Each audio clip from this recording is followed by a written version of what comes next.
Hey guys, it's Elena. And it's Candace. And you're listening to Cousins on Crime.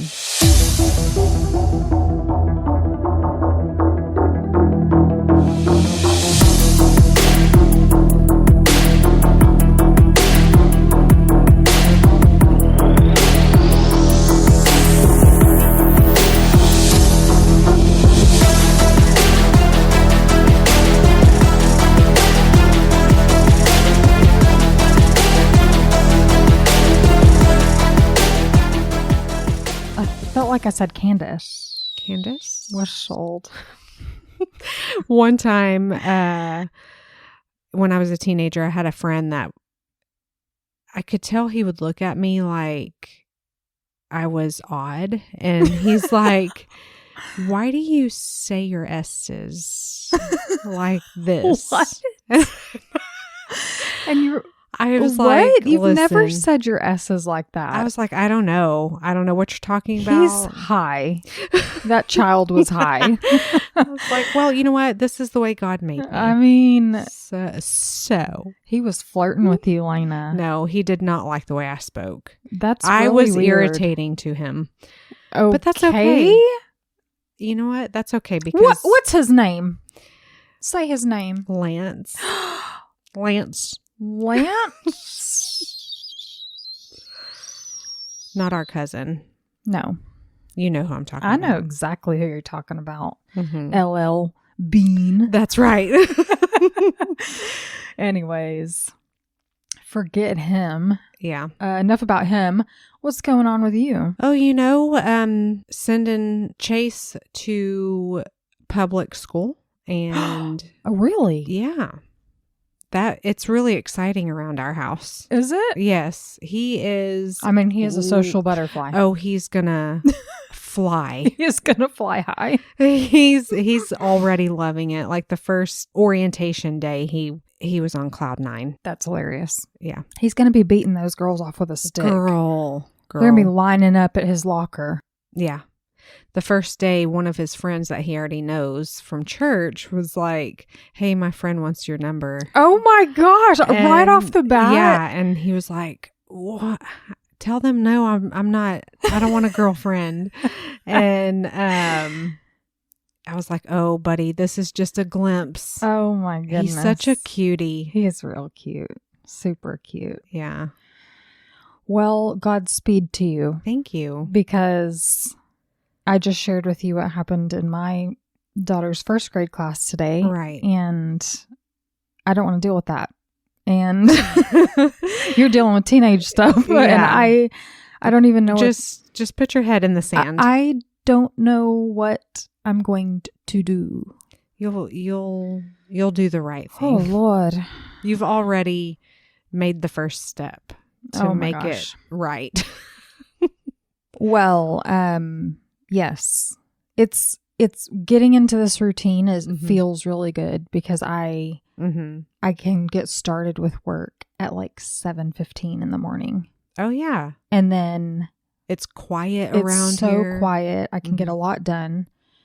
And then I can even be like, I've put in my hours for the day. But yeah, no, it's nice and it's weird. Yeah. But back to school, I hope everybody's kids are doing good. Yeah. And getting on. If you already have funny stories, send them in because I mean, yeah, there's going to be stories to tell. There's going to be stories. Yeah. Well, let's hear about some true crime. True crime stories, not school stories. Well, we've been watching the Lindsay Clancy trial. Right. And I've got people begging us to do an episode on it. Okay. What did you think of today? So the prosecution rested as of Monday. This is being recorded on Monday. And then the defense put on a few witnesses today. Pretty underwhelming. They went very quickly, which I expected. I expected the defense to be short and sweet. Yeah. The prosecution had a real beef with the whole intent to commit suicide thing. Yes. And so that's been a point of contention between them. And today he put a ER doctor on the stand to kind of speak to the fact that her injuries were real. Right.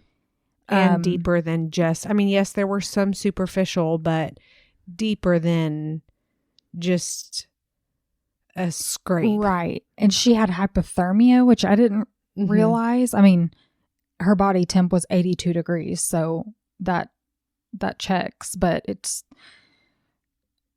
just crazy. It's crazy. It's crazy. There are a lot of theories going on out there and a lot of rumors, and we definitely should do a whole episode talking about it. Yeah. It's yeah.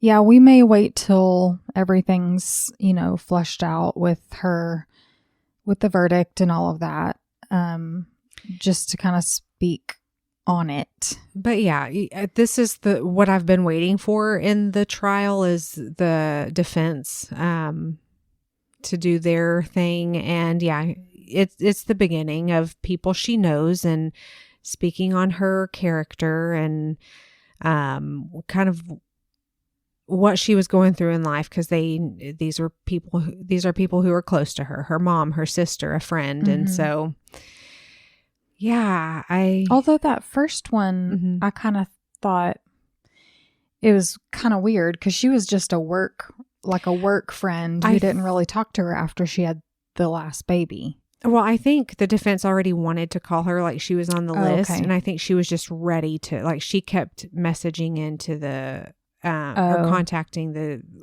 attorney saying, like, I'm ready and when can I go kind of thing. Okay. And so I think. So she threw her hat in the ring. Yeah. I think from what I gathered, something was said about that she was eager to just get it done. So. Okay, that makes sense. So she may have been in a different position on the witness list. But I think what's so interesting is that do you remember hearing about this case a couple years ago or however long it was? Yeah, see, me too. I remember thinking, my God, another freaking psycho killed their kids. And I wasn't following all the pretrial stuff because a lot of it was she was not okay. No. When she was, after she was hospitalized and recovered from her injuries. And I mean, she was very suicidal. Yes. She was under suicide watch and, all her preliminary hearings and all of that stuff. She was in like behind glass and, it's just, she was not okay. So I just thought this woman is a nutso, like absolutely off her rocker. Of course, that's what the media does. I mean, they want you to think the wildest things about people. Yeah. And so, yeah. And so when the trial started, I wasn't going to watch it. It was only until like day maybe 5 or 6 that I was like, what? Hang on, what? So I started hearing these reports of things that the prosecution was bringing up in trial. And I was confused as to why they would be presenting this evidence because it made someone else look bad. Her husband.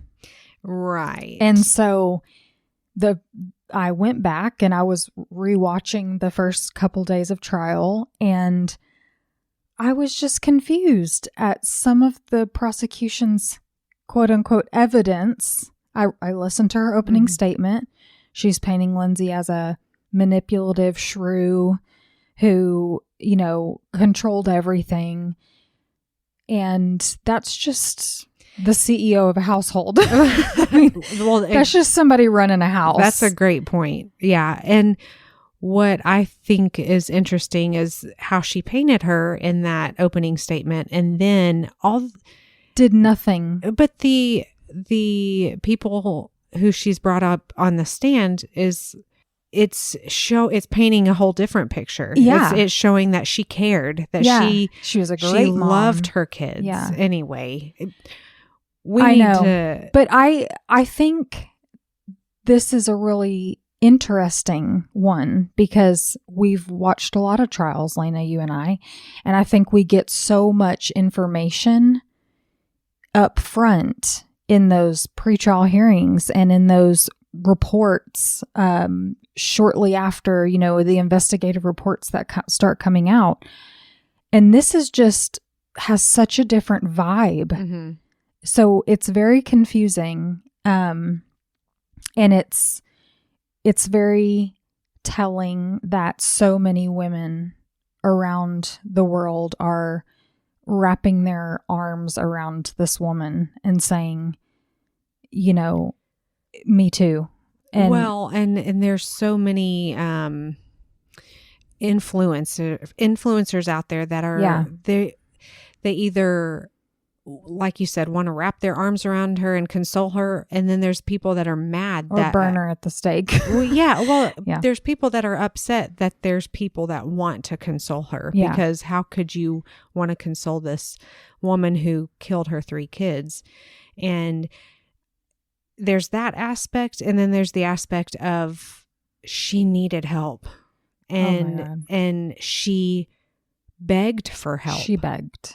And the help she got was not help at all. Yeah. And I love when the prosecution is like, well, did she act like she was, she didn't act, she was at the birthday party. She was fine. I'm sorry, but that's a mom. Yeah. You've got a lot get on with it, and plate. You put everybody else first. Yeah. And she did advocate for herself. So it's hard. And, someone who's, gone through so much to have kids, I take great exception to people who kill their kids. Right. But I also experienced a lot of what she experienced, not the psychosis and not the feeling like I was going to harm my kids, but I felt like I was going to do something that would harm them. So like, On accident. Mm-hmm. Yes. And I told Daniel that, and I thought, oh, I don't like the way that sounds, and I was like, this is what I mean. And so I fell down the stairs. I was so anxious she was going to get hurt that I took her from him at the top of the stairs. We were viewing a home, and we were at the top of the stairs, and I took the car seat from him because I was like, no, let me carry her. Oh, yeah. And then I ended up falling down the stairs. Yeah. And proving to yourself that you can't control everything. Well, proving to myself that not even I can keep her safe. And that scared me even more. Right. So I sympathize with her, and it's so terrible. And all of that, and the babies are gone. They're just gone. Yeah. They're gone. Yeah. And it's just so bad. It just makes me want to. Well, and then there's all the armchair detectives, web sleuths that have a whole nother idea of what happened, despite the mental instability and hormone changes that Lindsay was going through. There's a whole nother theory. And so anyway, we can have a whole nother episode about I think all we of that. should, because there's a lot there. Yeah. There's a lot there. And I've been building out the timeline, which is really what should be of interest to everyone. That's really right. what should be of interest to the jury, is the timeline. And because like you said, we have so much information coming in. It's like, okay, what time was that? And how did she talk to them whenever she was here? And so, yes, that would be really good to sit and kind of just explain everything step by step. So I'm glad you're doing that. Yeah. So, well, all of that to say, what story do you want to tell us? So this story is completely different than what we just discussed. Okay, well, that's good. Yeah. That's great. And hopefully you've stuck around to this point. Everyone's like, bye. to actually hear what we're here to talk about. Today we're going to 1981. All right. You ready? Yep. Okay, so Beverly Bruneau was 35 years old in 1981. She was living in an apartment in Grapevine, Texas. Really? She worked as a flight attendant for Braniff Airlines, based out of DFW Airport. Don't remember that airline. I don't either. They're not around anymore, but they were a tight-knit, close family, basically. I mean, they were co-workers, but family. Mm-hmm. Her nickname was Casey, and I believe that nickname was given to her from a niece. For the sake of her given name and the story, I'm going to call her Beverly. Okay. Beverly. Bev. Her best friend was Thelma. Oh my gosh, Beverly and Thelma. Stop. I know. I love it. Thelma worked for Braniff as well. The two of them bought a house together in Dallas. And there was a provision in the mortgage agreement that if either one of them got married, that she would be responsible. She would still be responsible for her part of the mortgage payment. Like they would stay there and still... Not necessarily stay there. I mean, they could if they wanted, I guess, if that was later agreed upon.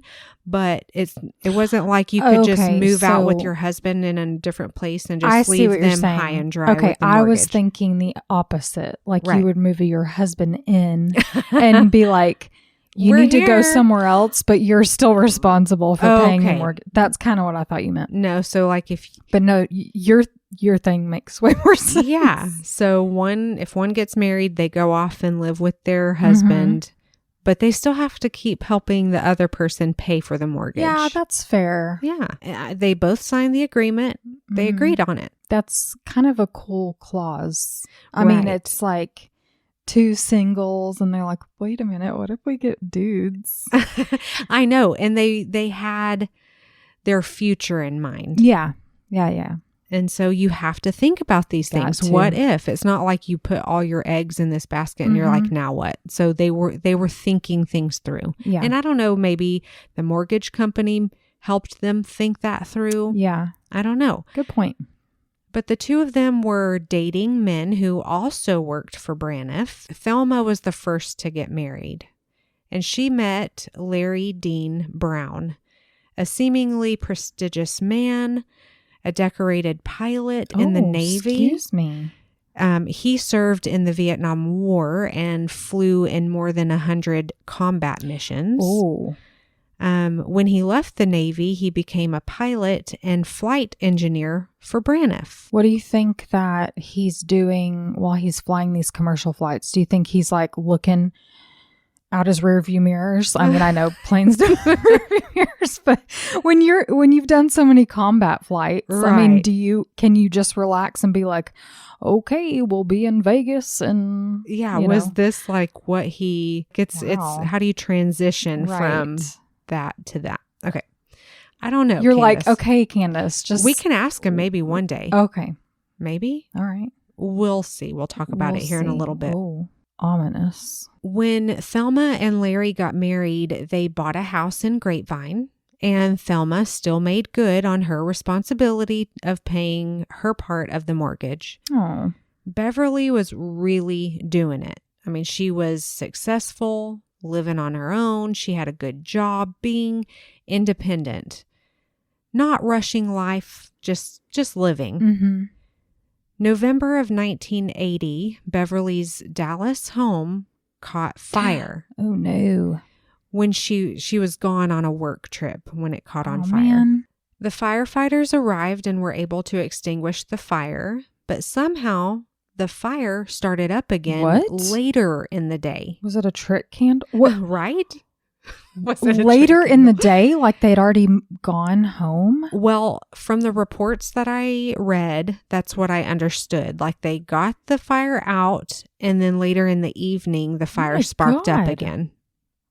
So And she was still gone? she was still gone. Oh. By the second time of extinguishing the fire, it was a big loss. Beverly moved to her boyfriend's apartment in Grapevine. You know, where else was she going to go? Well, luckily she had that option. After 4 months of living together, February 13th of 1981, Beverly's boyfriend, 36-year-old Leo Bailey, was trying to get a hold of her all throughout the day. She was supposed to be at home. She was not working. He called her and she was not answering. Now, this is the 80s Mm-hmm. where it wasn't easy to get a hold of, just call and get a hold of someone. Yeah. But he knew that Beverly was supposed to be home. So why was she not answering? And I think, like, back in that day, we planned our day by letting people know what we were doing, because we didn't have that. We never did have that luxury of a cell phone. So we were always saying, okay, I'm going to run to Marshall's. I'm going to run here, and I should be home this afternoon. Yeah. Because we never, that's just how life was. That's a great point. Yeah. So, we do talk about this often, like pre-cell phone life, but it's like you had an expectation. You still had predictable behaviors. Right. Yeah. Absolutely. Now, Leo, he drove to the apartment, arriving home at 3 p.m. after work. The door was unlocked, so he let himself in. He had a key anyways, but the door was closed but unlocked. Imagine his panic when he saw Beverly lying on the living room floor between the sofa and the armchair. She had an electrical cord wrapped around her neck. Oh my God. She had blood on her face and on her nightgown. He immediately called the police, and actually a neighbor that lived across the way from them heard him scream, "Oh God, call the police, call the police." Oh my God. And that was not long just before the police arrived. It was obvious to investigators that Beverly fought for her life.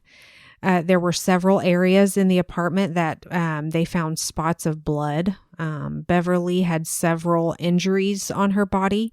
They found smudges of blood in the kitchen sink. Oh. Investigators determined that morning, Beverly made herself a light breakfast and sat down to address some Valentine's cards. Beverly. It's February 13th. Tomorrow's Valentine's. What a cute woman. I know.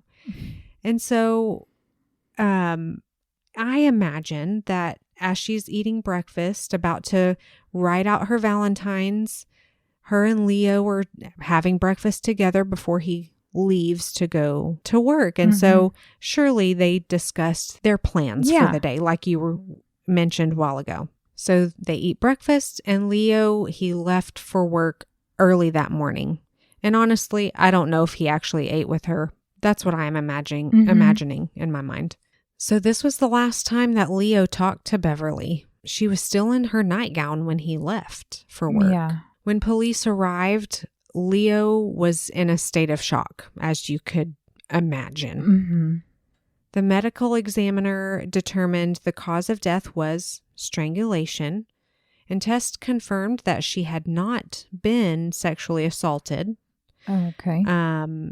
So what was the motive? What is all this about? Right. Abrasions covered her arms and legs. They immediately wanted to talk to Thelma. They already had Leo there. So the next closest person to her was Thelma. I believe her family lived in a different state. Oh, okay. So Thelma, being her best friend and co-mortgage owner, but they had to wait because Thelma was working. So she was on a work trip. Okay. Yeah. And so that was an automatic alibi for her. Like, if she was to be a suspect, she couldn't have been involved. So Beverly's boyfriend was working. They determined that. The time of death was mid-morning time. Police estimated that she had been dead for at least 6 hours. Oh, God. By the time she was found. So his alibi checked out. They had him take a lie detector, and he passed. Oh, it kills me when people find their loved one in that state. I know. And then they are suspected when they had nothing to do about it. That's just an image he'll never... Ugh. So they had gone to Thelma's house looking for her, and that's when they found Larry. Larry answered the door and he's like, Thelma's not here. She's at work. And they asked to come in and ask questions, see if he knew anything, surely they're best friends. Yeah. And so he admitted that he and Beverly had some dealings. I mean, they had arguments just days before her death regarding the insurance paperwork and like the mortgage agreement because of the fire to the house. He was trying to take on that business for Thelma, I guess, because maybe he knew more of what to do. I don't know. Okay. But we'll get into it here in a little bit. He didn't have much more to tell them. I mean, everything that they asked him, he just kind of said the same answer. Like he was like, I don't know. This is all I can tell you. Around this time, in 1981 time frame, is in the same surrounding area, there were other murders and assaults that had happened. One suspect on their list was a man named Donald Wayne Hemphill. He was suspected in another case that they called the lipstick murder. Oh, I know what you're talking about. And hey, maybe we'll get into that one. His one name day. sounded a little familiar. Yeah. So this was the case of Deborah Martinson. Okay. Anyway, so after all, Donald Hemphill's wife had lived in Grapevine, and he had a couple of other run-ins with the law in the vicinity. So maybe it was him. But Beverly was not sexually assaulted. Was that his MO? But the similarities was that in Deborah Martinson's case and Beverly's, they both were strangled.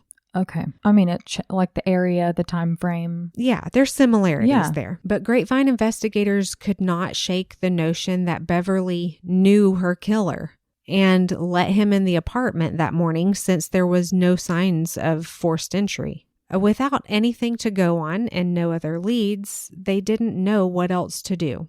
Beverly's family would end up burying Beverly in Minneapolis, where she lived before she moved to Dallas 16 years prior. Oh, wow. And they buried her without knowing who killed her. That's so tough. The case went cold for 45 years. I did not expect you to say that. Yeah. It's reported that Dallas had 320 murders in 1980 alone. Good Lord.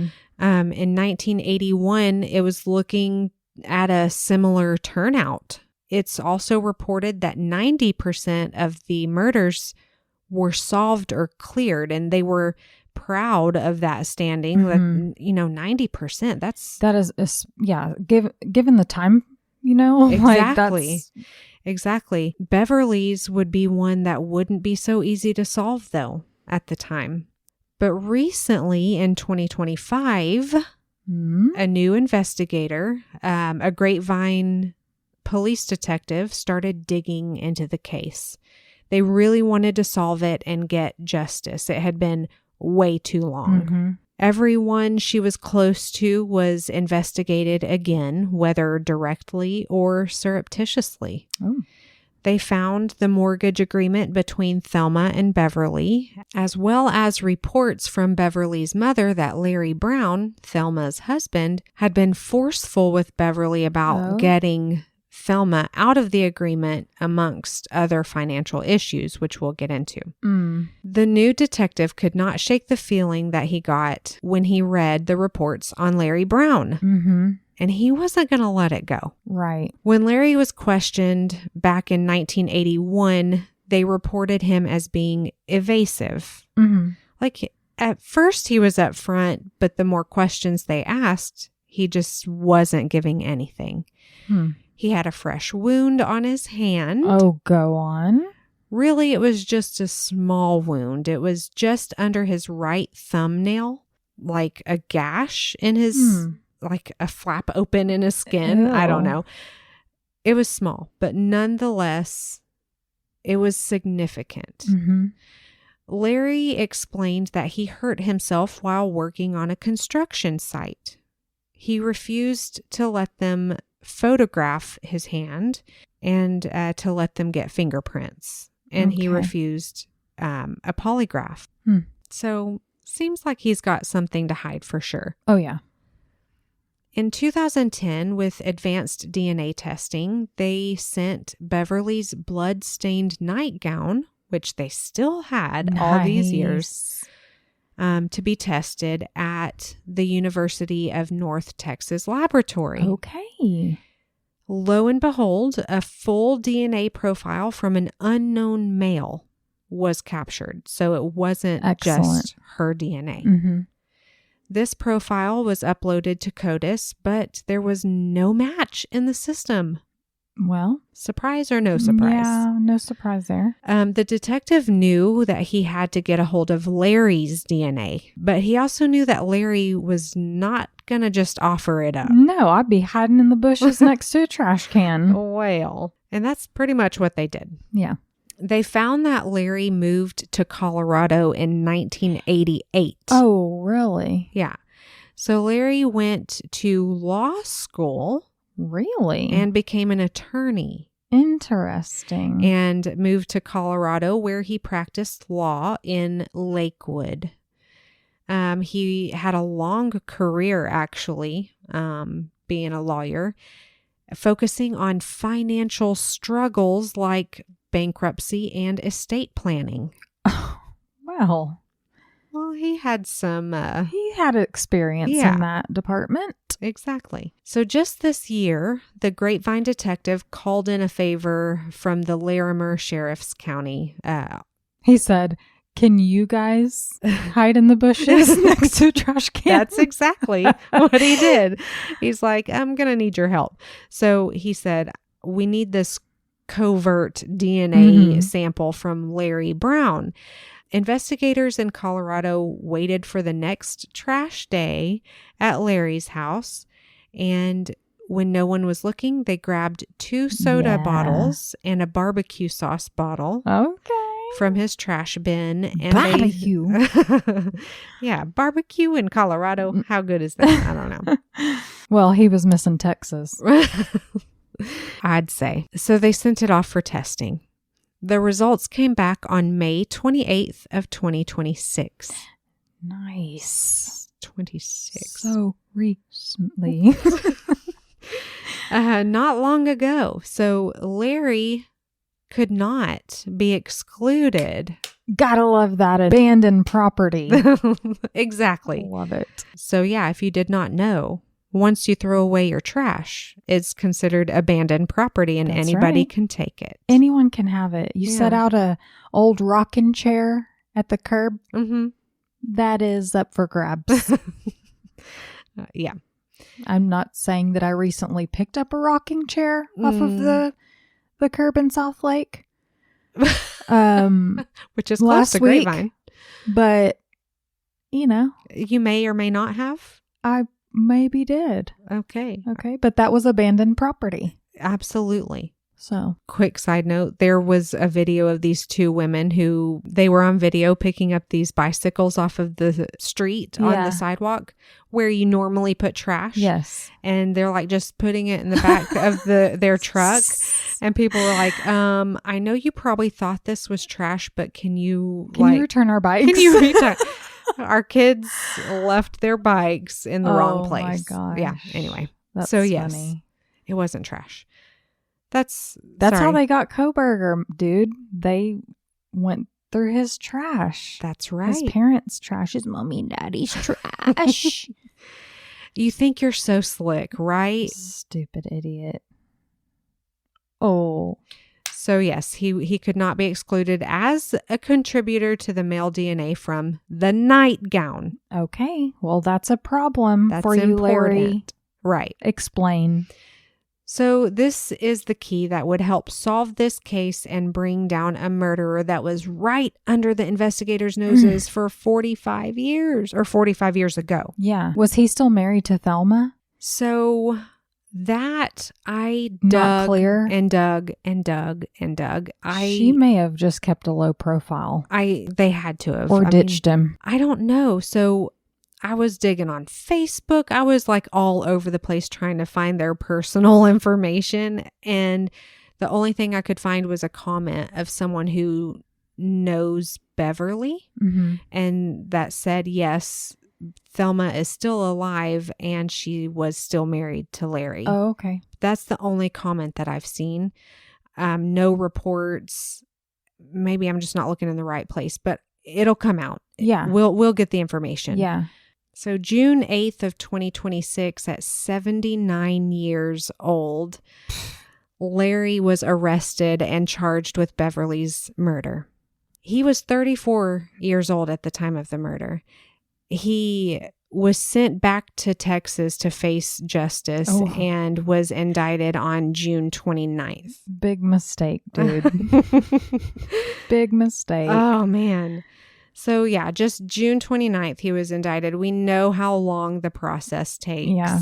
He was, at one point at the beginning, being held on a $2 million bond in Tarrant County at the Tarrant County Correction Center. However, his attorney, Brian Holer, filed a motion which was granted to reduce his bond, and Larry was released. What? On bond that following Monday. I'm sorry, no. I am so sorry.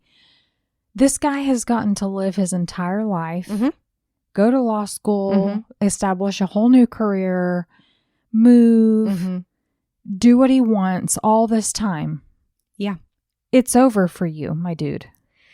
And I get it. You know, like, we're supposed to say innocent until proven guilty. Right. We're supposed to think that. But if they've got charges. I know, but I don't know if his lawyer's just that good or if the judge feels bad for him because he's 80. Like, he was released on bond on his 80th birthday. Like, here you go. Happy birthday. Life. You know what? Beverly didn't get an 80th birthday. Didn't. So as part of his release conditions, he must remain on 24-hour house arrest. He must wear a GPS monitor and is prohibited from contacting the victim's family, which I don't know if he would have do to that be. anyway. He can still order DoorDash. Well, he could from Chick-fil-A.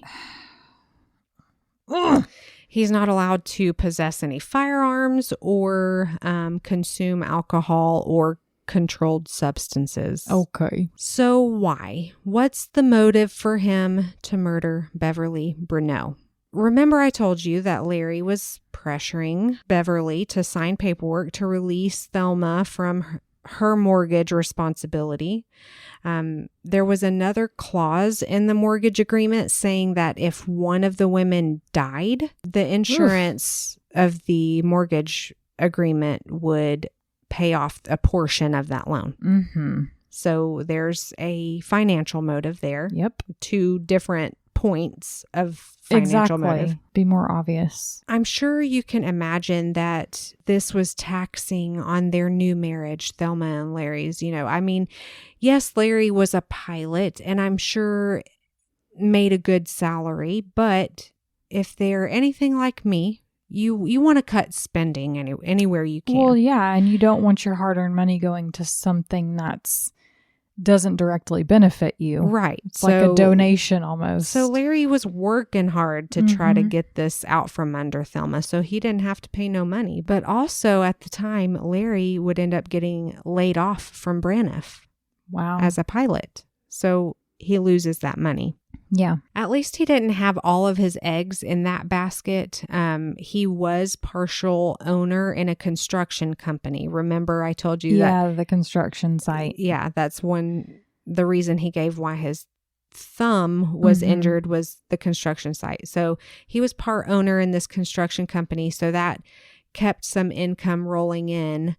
But yeah, it wasn't the kind of money that he was used to. So Larry and Thelma were really pressuring Beverly to find a new roommate or be released from the agreement. Beverly was frustrated that Thelma expected to not hold up her end of the deal. That is frustrating. Yeah. Yeah. You enter into this agreement. I mean, it is what it is. Yeah. And so Beverly just seemed like the kind of lady that you do what's right. Like, right, yeah. And be what is honorable, she gonna do? have integrity. Be like, okay, well, I guess I'll just sell the house and move. Exactly. I mean, you can't just uproot your entire life because and they don't like the decision that was made. Yeah, to expect someone to have to do that, especially your best friend. Yeah. So their close-knit friendship was broken. Investigators confirmed that the fire at Beverly and Thelma's house was started by arson. Oh, yeah. No one was ever caught or charged, but there has been plenty of speculation that Larry had something to do with it. Well, I was going to ask, was there ever an investigation into that? There was, and the insurance did their investigation and a appraisal. So it's a good thing that Larry owned a construction company and was able to repair the home. So the repair estimates that his company offered exceeded the insurance appraisal amounts. Oh, really? So it's obvious what he was trying to do, inflate the prices so that he could pocket some of it. Gross. Allegedly, Larry was pressuring Beverly to sign fraudulent insurance paperwork, and she refused. Yeah. I mean, duh. I mean, look at the kind of person she is. This is now his third attempt. Yeah. This is ridiculous. At a financial dispute. Absolutely. So another interesting fact about Larry is that after a pretty long career, he was actually disbarred from practicing law. Was it for fraudulent signings? So in 2019, he was disbarred due to misrepresenting clients. Oh. Which I can imagine, like maybe misrepresenting. I didn't get into, there are documents that you can find online as far as the cases. I don't know if he was sued or what happened. There are court filings about it. I'm thinking he probably made some fraudulent claims on misrepresenting his clients, like trying to get other things paid where the money probably actually went to him and not the client. You know, sounds like Alex Murdaugh. Yeah, for sure. So just one more reason to show what a dishonest snake he's been, despite looking like a nice little old grandpa. Wow. Larry, of course, is innocent until proven guilty. It's been reported that he was recently diagnosed with some kind of disease. I'm not sure what this disease is or what effect it has on his quality of life. But so far, his attorney has explained that the DNA match can be explained. Oh, we'll go on then. Because, yes, of course, his DNA could be there because they had previously spent time while working together. Okay, in her nightgown. Yeah. Got it. That was exactly my thought. I'm like, she didn't go to work in her nightgown, sir. His attorney has argued that much of the evidence is circumstantial. I don't know about that. Sounds pretty physical to me. Yeah, I'm going to go with that. And he questions the strength of the DNA evidence, of course. I mean, what else is he going to do? So what else can we see from the case? I mean, I would love to see him just plead guilty, but at the same time, that denies us the answers to all of it. Yeah. Or he could plead guilty and then take it back. Right. And we could go to trial anyway. BK. Let's go. Oh, geez. So the bloody fingerprints in the sink have yet to be publicly reported on as being analyzed or compared to Larry's prints. I'm sure we will learn a lot more as the case comes along. I'm just very interested to see what the end result will be. So I'll be watching for updates and I will update you guys as I learn. So yeah, that's all I have for you guys. Man, I got to tell you, these old crusty men that are out there living their lives that have been doing dirty things earlier on and then they just carry on and do whatever they want for decades. Yeah. We're coming for you. Yeah. I mean, the truth will be found out. I mean, we've got your done. And that's the thing. Like in 1981, that was not even a thought. Yeah. I hate that we waited 45 years to really get that DNA going, but we're here now. And I mean, there's some kind of justice in that, I'd say. I mean, it's kind of amazing that this new detective comes on the scene in 2025. Yeah. And we've got an arrest in 2026. That's pretty quick turnaround time. Right. How quick they got the DNA results in the first place off of getting that. Funding for that, sending it off. Like, that's pretty amazing. Yeah. So kudos to him. So I will be working my fingertips just finding updates for this. Yes. Yeah. But it's interesting that you asked about Thelma, because that's one detail that I really wanted to find out. But it's funny that you were looking at Facebook, because last night when I said that I wasn't ready to record my episode, I was on Facebook looking. I went on Truth Finder. Okay, I found this person that I was looking for. And then I started looking on Facebook, all his relatives, and trying to figure out, like, answer some of my own questions. Mm-hmm. So I was down a rabbit hole, and I was like, I've got to figure this out. But yeah, I don't really like getting the information off of like Reddit or Facebook. But I mean, at least it's a place to start sometimes, where if you can't find information somewhere else, like there's lots to be found out there. Oh, yeah. Because people will post something, tag someone else. You'll see that this person is kin. Yeah. And you can't always take it as fact. Right. So, but at least you can start there.